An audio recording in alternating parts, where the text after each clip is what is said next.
Welcome to another podcast version of the Collingwood Rant. I'm Sly. And it only happens when it rains, Spook. Yep, another podcast version of Spook. Do you want to tell everyone why? Nope. No. Okay, cool.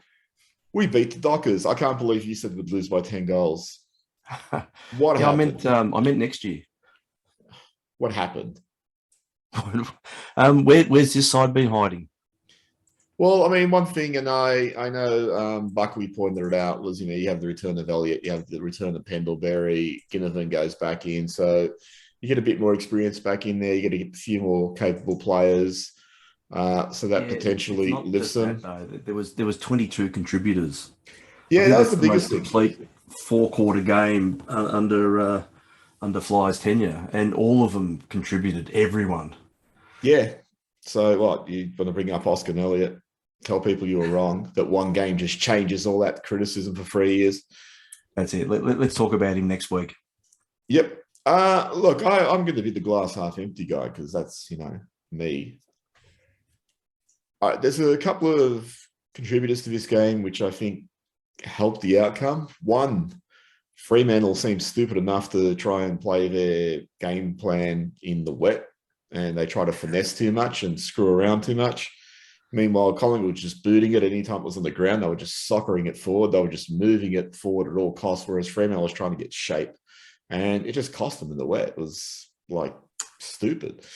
Yeah, the funny thing is, look, I totally agree with that. Like, the first quarter was just a slog, but it clearly started to dry up from the second quarter onwards, and our ball use was magnificent in those conditions. They should fucking train in the shower or something.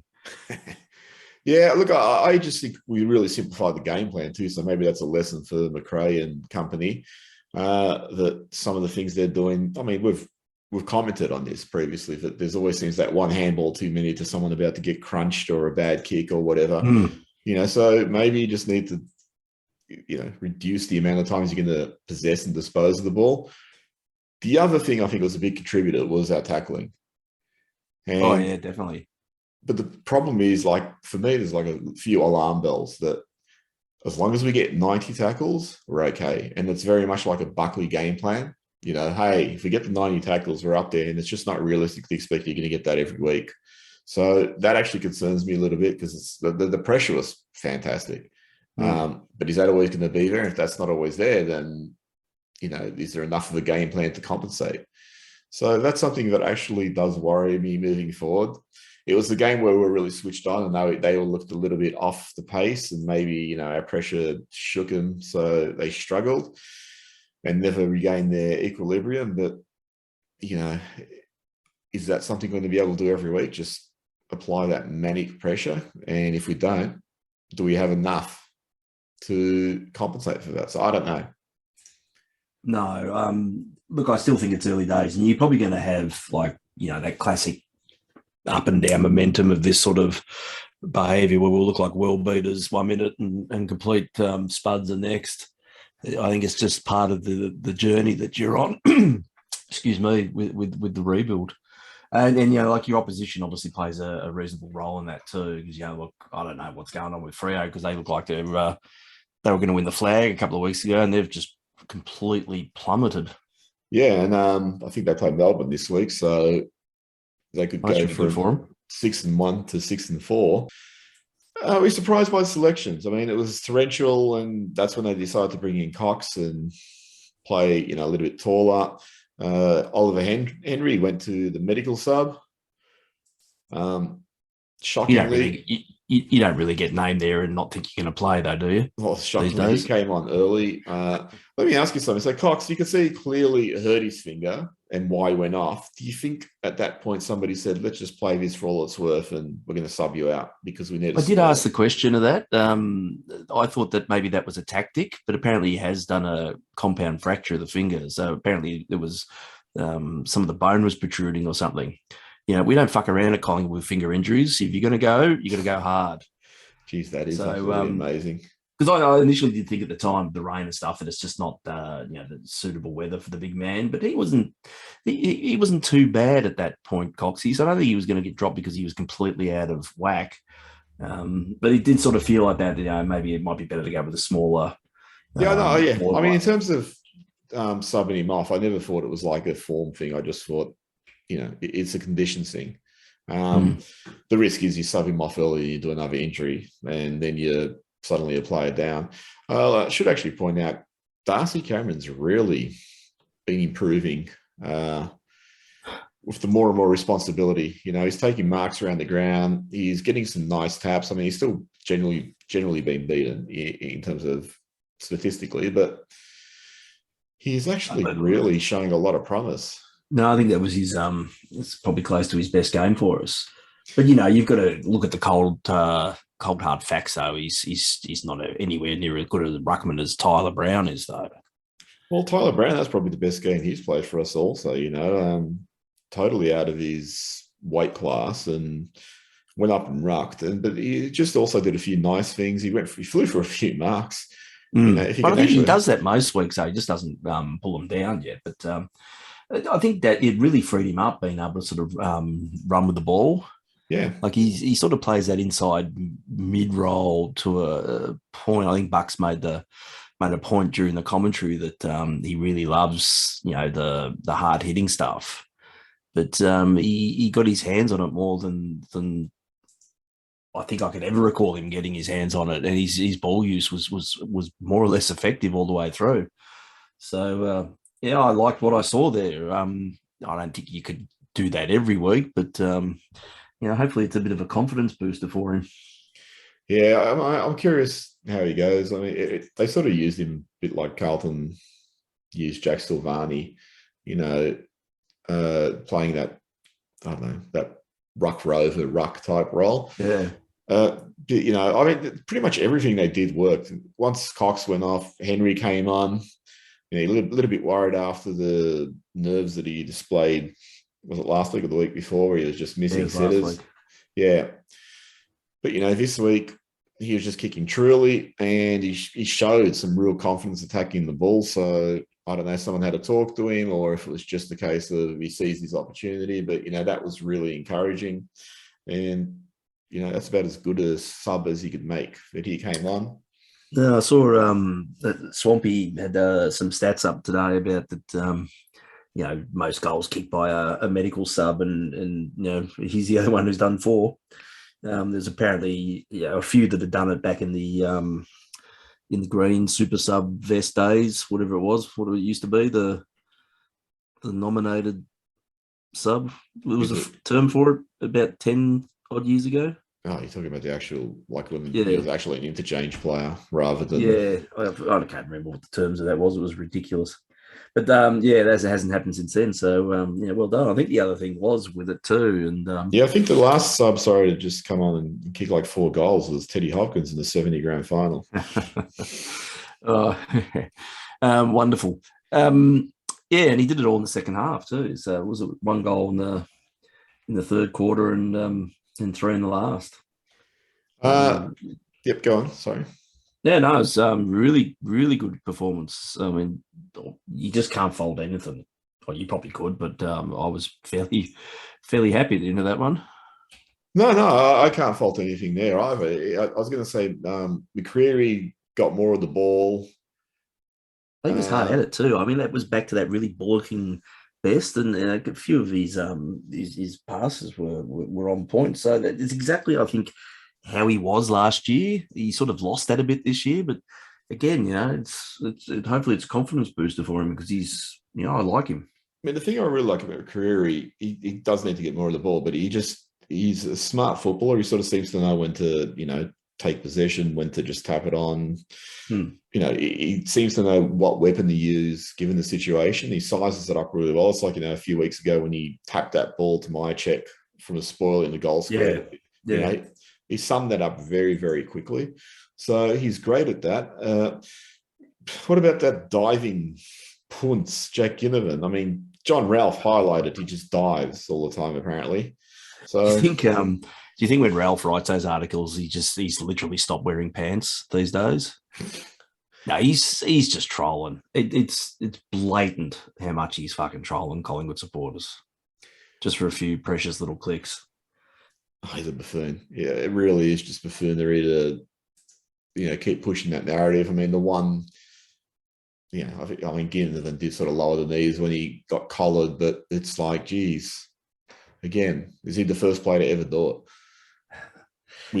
Won't mention anyone else. It's Ginnivan. He's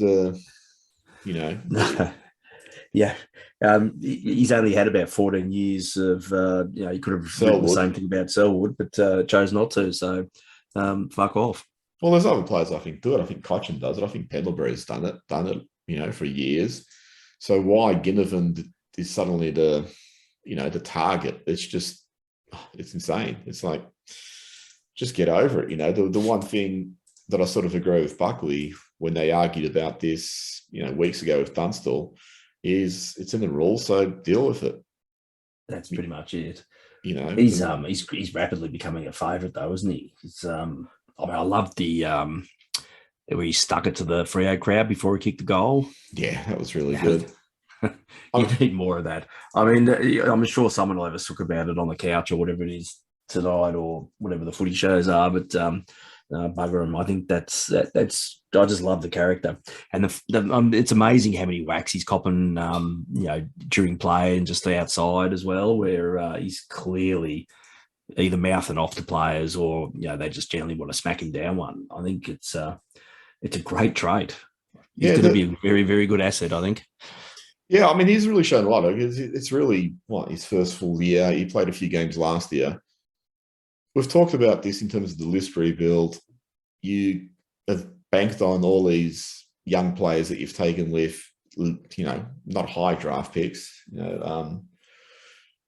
McInnes, McRae, and Henry are sort of the highest of those picks, and they're still like 20s. Yeah. And you need a few of these players to really step up. And Ginnivan's he's doing that. He's sort of going from, hey, this guy looked like he was just going to be a bit of an annoying, small, goal kicker to, geez, this is a guy, you could see him just ripping the game apart and kicking a 6 or 7 one day. Yeah. No, I saw I think he's played, 17 games or something, and he's averaging 2.4 goals a game, which is phenomenal at that point of his career. Yeah. Considering the way the ball comes in too. I think I really liked it was that Markham goal, the way he just sort of used his body, just planted himself there, let, the Freo player run into him, just put the block on, took the mark and turned around and, ran. It just showed really good body use. Reminded me a bit of Jaden Stevenson in his first year. So yeah, he's also got a touch of a Didac around him, I reckon. Yeah. I mean, he kicked that point too where he hit the post, but he actually weaved his way for a few players before he had the shot. So he's not afraid to take the game on. And, it's that thing that we really love. He's got that little bit of selfishness. So he knows, hey, I'm going to take the responsibility to kick this. So and I'd rather see that than someone, cough it up from 3 meters out or something. If you back yourself and you think you're a chance, go for it. I don't care how many blokes, are in a better position to put their hands up and have a sook if you missed. I'd rather see that than attempt to go short and fuck that up. Yeah, totally agree. Let me ask you something. Were you surprised that when the defenders stayed on their opponents, there was less goals kicked? Does that seem like... It's a novel concept. Yeah. I mean, I don't know what's happening. I mean, Moore was close to his opponent for, the whole game. So it was like, who would have thought being Howe was on top of his? Yeah. Who would have thought being close to your opponent could stop it? With Murphy's. Murphy was really good, yeah. So Murphy, and then, I mean, he went down in that first quarter. And I thought, okay, well, that's another 6 weeks probably. But he got, he came back on, showed a lot of, he shows that courage. It's just, can we keep his body right? So yeah, well, actually, Bucks made an interesting comment during the commentary about he's been warned in the past about going in too hard. His biggest challenge is getting through games because he just hits that contest so hard and ends up injuring himself. So if you can use his body a little bit smarter and get through games, he could end up being really good. I think he's only 22 as well. So it's taken that same draft as Stevenson. So, yeah. The one thing I was going to say too is I think a lot of this win was built on the midfield work of the Goey and Adams. They really just provided the balls in there, and once they were doing that, the rest just sort of fell into place. So I mean, the drive from the two of them was just phenomenal. Yeah, so I mean, it really shows the importance that we need those big-bodied, fanatical mids. You know, Yep. Adams hasn't been great this season until he went out with Gastro, whatever it was. The guy was really good, and then Matthew Lloyd wrote him off. You know, he's really good again. Lipinski was good. I thought that was probably his best game for the year. Really impressed with Elliott after coming back from a non-dangerous 28 weeks ago. So really, as you said, I mean, it was a really pleasing game. Now, really curious thing is how do they come back, or how do they follow that up? Well, that's going to be the big. I think it's going to be a big sort of ask too. I think Carlton have got a 2-day break on us. They're not travelling. I think this was quite a taxing game in the mud. Geez, Freo though, is that the last of the classic suburban grounds when it rains? Yeah, the drainage really looked pretty average. Yeah, there was bloody big mud puddles and stuff. I mean, it was good to see actually. Oh, it was fun to see. You know, everyone's been spoiled today. Back in our day, you have to fight bears to get to a game, and you know, now you look at this, everyone's just got it way too easy. No, it's very enjoyable. Yeah, but like I said, my concern is, is that defensive side, do we have to be that fanatical every week? Because it's not going to happen, you know. So hopefully we can, like I said, it seemed like they simplified the game plan to an extent, and they just get moving it quicker. They had that one handball less, one kick less. It was always just go off the ground if you need to. And it was really that chaos football where I think sometimes we try to play not just chaos football, but like a little bit too globetrottery style. So Carlton will be an actually interesting matchup. Yeah, definitely. I mean, I think I did wonder during the game whether that slog actually suited the tempo for us too. But then there was just moments too, I think, where Freo fumbled and stuff, and we just pounced. We were clearly on as much as slowing the game down sort of benefited us. So it was just an all-round, everything was just like perfect for us. Oh, it really reminded me of one of those really wet games where one team adapts and the other one doesn't. And we were actually the one who adapted, or who went in there understanding, you know, we're going to... Do you know who didn't adapt to the conditions? James Brayshaw. No, he wasn't there, sorry. No, who? No, the umpires. Oh, they were terrible. That fucking first quarter. I mean, seriously, was it dry out there? You've got to go with the flow of the game to punish some of those things. Was just absurd. I mean, a lot of those frees were there, but in the context of the wet, you shouldn't be paying them. I think they pulled their heads in a fair bit after quarter time, but that one first quarter was deplorable. Freo at one stage, all their scoring shots came from umpiring decisions. Oh, look, with umpiring, I've always said, I don't care what you pay, but it's just got to be consistent. That was the biggest problem that first quarter. Just the consistency was just so far off, and and some of those rules, I'm not blaming the umpires because this is coming from higher above. The interpretations, it's just fucking ridiculous. Like, you soccer a ball away because you're about to get pounced and the boundary happens to be there. It's like, well, were you going for the boundary, or were you just sort of going to get a bit of space on your opponent?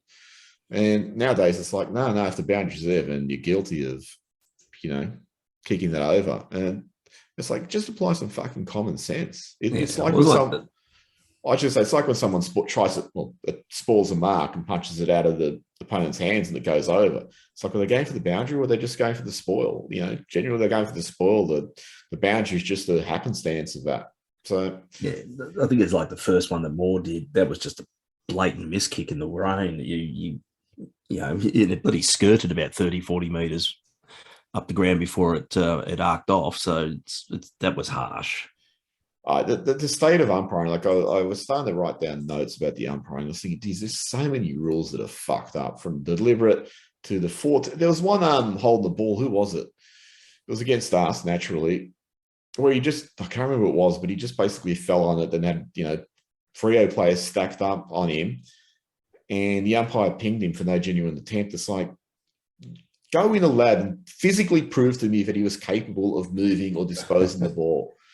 And with three people hanging on his back. Yeah, it's just like he could not move. And this whole thing that no genuine attempt is made. So, like, you're saying, it doesn't matter if he can't get it out. He has to pretend he's trying to get it out. Doesn't matter if the outcome's the same as if he didn't try to get it out, because he can't. So you have to actually provide mimicry to keep the umpires happy. Otherwise, it's a fucking free kick. The rules are fucked. Holding the ball's fucked. Some of the rules of the game are just totally shitful. Yeah, the fucking dissent one. I think it's killing people. I think there was a period in the last quarter where we goaled from it, and the Freo bloke was clearly fucking agitated, and he's pulled his head in. And Gary Lyon made some comment about the rules finally working. I think it's a fucking dog. What harm's he going to do by venting his frustration? Yeah, I agree. You know, it's like, who cares? You know, I mean, there's a kicking in danger. They paid one for, so that they won't pay that for another 6 months. Yeah, and like the kicking in danger, I don't mind if you pay it again. It's consistency. So it's just the stand rule's fucked. It's just, you know what I hate about the stand rule? All of it? What? All of it? Yeah. All of it? But you know what I hate about it most? It wasn't introduced because the man on the mark was an issue. It was introduced to give the guy with the ball freedom to run around him and keep the play moving at all costs. Yeah. And it's like, surely a rule should be introduced to address a problem with what's happening. And there's no problem with the man on the mark. It was just someone said, look, if we keep that guy still, then the guy with the ball can actually run around him 10 meters and just propel it forward a lot further and a lot quicker. And that way we can keep the game open. And there's so many rules like that, which are just designed to address the aesthetics of the game, because someone at AFL Central has just decided, we don't like this look. It's like when they introduced the sub years ago, because they didn't like the way Collingwood was rotating players off en masse. You know, I remember Paul Roos talking about it on the football shows. He's going, look, they've obviously introduced the sub because I don't like that look. I don't have a problem with them introducing that rule, but be honest about why you've introduced it. It's an aesthetic thing. It's not because you have problems with people fucking running off and increased rotations and shit like that. Anyway, that's my rant for a little while. Final thoughts about this game.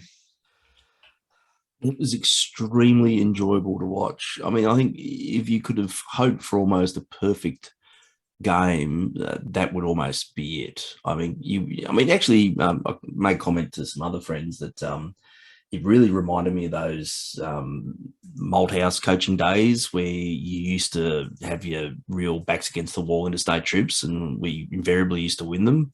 Yeah. I haven't really sort of seen that under, we did a few of them under Bucks and stuff, but this just was really reminiscent of the Malthouse days where no one gave you a chance. I think we all thought we're going to get smashed. I know off microphone last week, you were expecting to go down by about 100 goals. Yeah. So it was, and right from the get-go they were on. It was just amazing. Yeah, it was a great game. And like I mean, I've wanted Cox to play for a while, but now he'll be out for 28 weeks apparently. But how many fucking finger injuries? I mean, seriously, it's got to be a world record in this. Oh, it's insane. It's the fingers and the shoulder injuries. But I was just going to say that, once Henry came on, it was just like a better balanced team. Yeah. And it's, I think the other thing too is somewhere along the line that they've just realized, oh, hang on, we're probably going to lose the tap outs. So let's set up a little bit more defensively so we can apply pressure rather than run around, the way they'll roving at a tap outs the last few weeks as well. Let's just get some space, because when Cameron wins a tap out and taps it 25 meters out in our direction that we're running, off we go. Yeah, it's like they're a lot more defensively minded. Yeah, I think that's one of the big problems with Grundy is they just expect to win the hit outs all the time, but they're just going nowhere where we're using it to advantage. We're not even roving our own hit outs. I think, when the situation's reversed and now you expect to probably lose the hits out, they're setting up so much better. Well, I was going to go on to Grundy too. I mean, and Buckley, he sort of had that little bit of a swipe at Grundy, just saying, he's replaceable as a ruck. And then later on, he clarified, losing him is not great for the team structure because they want to play Cameron up forward. I mean, what do you think about Grundy being replaceable? Yeah, well, is that you referring to I think it was on SEN this morning or something? There was that exchange between Gary Lyon. Yeah, no, I think, Gary Lyon sort of really summed it up as, you've just said he's replaceable, and yet they're paying him $7 million across the term of his contract. I think it's a very good counterpoint that, this bloke should be on the dollars he's earning, completely unreplaceable. But here we are. I think, we probably function, or sort of, you got the sense we were functioning better with him there, but he just wasn't damaging. But, I think, you give him enough opportunity to Cameron, he's filling that void a little bit better. So, well, I think the other thing of Cameron too, he's playing more traditionally as a ruck. He's going around, he's taking a few marks. The biggest problem with Grundy is, he gets the 84 taps, but 46 of them are just straight down to the ground. 25 of them are to an opponent, and then you'll get about 5 of the rest to, our players. And it's like, that's statistically not a great return if you're going to get that many taps. That's it. And it's, what we've said for years is just, where's the synergy between him and the midfielders, that you want to see those sort of knick-knack taps where someone just goes and Grundy's tapped it, to a pre-arranged plan, and the guy rows it as he's got running full tilt forward, and it works out. But you just very rarely see that. I know some will point out, oh no, it happened that one time. It's like, you're not talking about as a regular thing. You want to see that more and more. Which is what you see with Nick Nat, which is what you see with Gawn. So it's like, you got one of the premier ruckmen. You should be seeing with him, particularly given the amount of taps that he does get. So, yeah, it'll be interesting to see how he goes over the next. We're probably expecting Grundy to be out for at least another month. So, he won't play this year. He'll probably do his finger. Well, he's done a PCL. So, how long's that? It's 8 to 12 weeks. And the thing with, some players that do PCLs, they recover well. I remember Died, I think, did one and pretty much played the whole year, and he looked all right. But with Grundy, he's relying on that knee to jump and, contest ruck. He's going to get a lot of impact on that knee.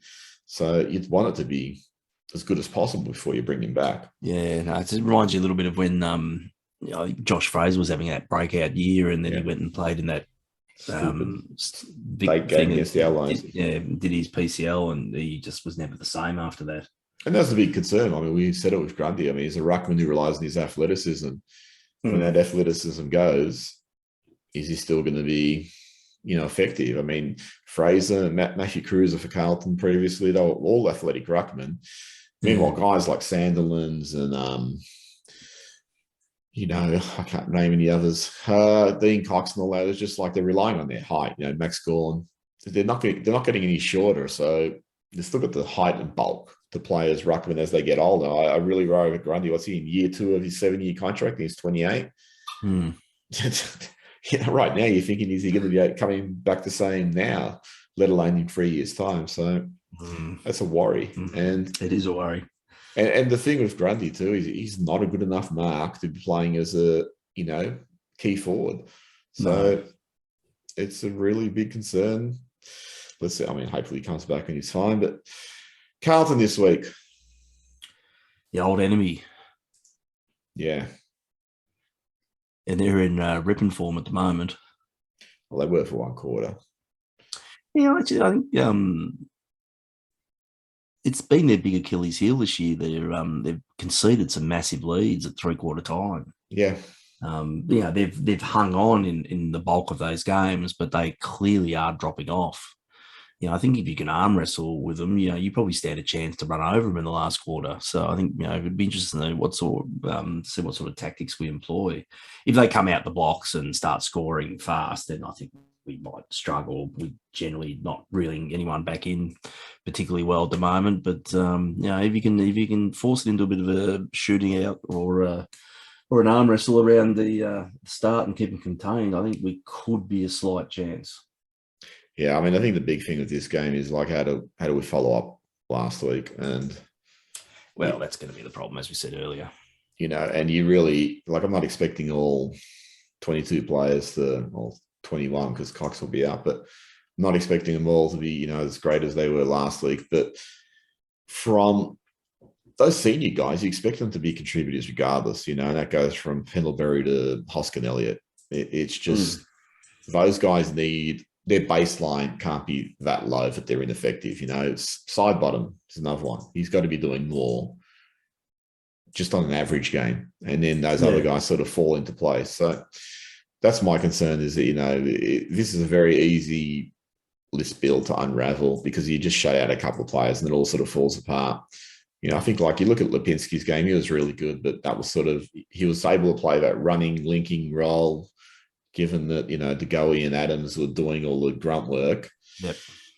You take them out of it and he falls away. I mean, that's just sort of, the midfield chemistry. So I don't know. I mean, I'd like to think we're going to give him a good run, but I am worried that after last week's performance, we're going to fall away. And look, I don't mind if we lose, but as long as it's not just sort of some really insipid effort or like the Dogs game where we give up a quarter and then just spend the next 3 quarters trying to catch up. Yeah. So if we're outplayed, fine. But if it's because things aren't working, we're screwing around too much and all that sort of shit, then I'll get annoyed. Yeah, it's going to be a big, challenge. Yeah. Your tip? I can't bring myself to say it, so I'm going to go Collingwood by 18 points. Yeah, I'll say Carlton by 10 goals because I said that last week, and it obviously spurred McRae. Obviously played, the rant and said, "Look at these guys tipping against you," and that just fired him up. Oh, yeah, that's what's got Hoskin Elliott going. He needed to kick up the arse. We had a poll on Twitter, which is still running at the time of recording this, and it was like, who's the biggest Collingwood bashing journalist? 76 votes. John Ralph Mouth, 42.1%. Mark Robinson, 43.4%. So it's neck and neck. And it's actually interesting because Ralph Mouth was like miles in front when I first launched the poll, and now Robinson's really overhauling him. It's a fascinating race. I mean, I don't know about these Friday games, these shit Friday games the AFL plays, and you could just screen this poll for 2 hours. I think that would be compelling. And some of the comments on the weekend. Some of the comments, Ralph, and it's not even close. Robbo doesn't hide his hatred, deserves some credit. Ralphie tries to hide his hatred, but does it really poorly. It's hard to imagine that Ralph will do anything poorly. I think he just lets his work speak for him. Yeah, so just, it's great listening to these fantastic journalists. Oh, wait, no, it's not. It's just a shit fest. Any final thoughts? No, I don't think off the top of the head. I said fully love the win. I love the way we played. I'd love to see more of that, but I said I don't think it's going to be a consistent thing for all the reasons we spoke about. But when it happens, it's beautiful to watch. If they can, if it's not too much trouble, just go up and stick it to the Blues. That'd be even better. But how are we on the win-loss ratio? Because pretty much every time I think we get about one ahead, they come back. I think it's back to even, but I could be wrong. Yeah. So they're coming into a period of dominance. We don't want to be going back on the ledger. Let's sneak in a few, thanks. Well, that's the problem. Is like they pulled away in years that we should have been beating them. I think go to 212 and they beat us both times. When they had a good year in 2012. No, I think that was the year they had all injuries, but they still beat us twice. In 13, I think 13, I think we won. That was when Malthouse first took over and Buckley beat him. But it's just, they beat us in a number of years, also on the Malthouse, where we're just, the better team, and yet we still lost. So it'd be good to take a few from them when they're the ascendant and we're the rebuilding team. But yeah, great. Just be good to smash the shit out of that. Yeah, if it's not too much trouble, yes, I agree. One last thing, just on the point out, were you a little bit surprised that guys like Poulter and that were dropped? Yeah, I was actually. I still see a role in that side for especially Poulter. I guess I think with the amount of finger injuries we have a week, we're probably inevitably going to lose a few, and they'll get their opportunities, I guess. But I don't think Poulter was that bad last week. I don't think it's that bad. I mean, Tim and Henry were like, it was almost like they were sacrificial. I thought he was okay, and I really think with some of these kids, unless there's something they're totally not doing, you should give them like a month at it. McRae, I don't think he was great, but I think give him like 3-4 weeks and don't make them gun shy where they're coming into the side and, they play a week and then they're dropped after one shit game, because it's like, well, that's not going to be good for their development. So No, there was a I think it was a bye this weekend in the VFL as well, so no one got any game time at any rate.